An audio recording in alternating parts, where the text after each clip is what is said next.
શિક્ષકો હીટવેવથી ત્રસ્ત થયા. શિક્ષણ સમિતિની સ્કૂલોનો સમય સવારની પાળી કરવા માંગ પત્ર લખીને રજૂઆત કરી.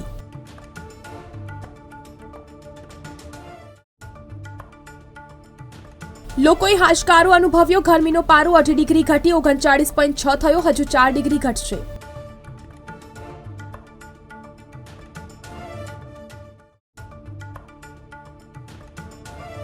વિદ્યાર્થીઓ અટવાયા. MS યુનિવર્સિટીની વિવિધ ફેકલ્ટીઓના નોટિસ બોર્ડ પર પ્રવેશ અંગેની જાણકારી નહીં મુકાતા અટવાયા.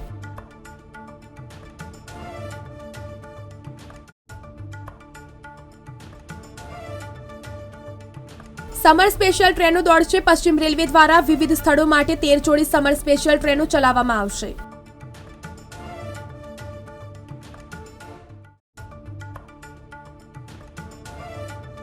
કુલ 7 ફેઝમાં યોજાનાર લોકસભા ચૂંટણીમાં આજે પ્રથમ તબક્કાનું મતદાન. આજે લોકસભા ચૂંટણીના પ્રથમ તબક્કા માટે 21 રાજ્યોની 102 બેઠકો પર મતદાન.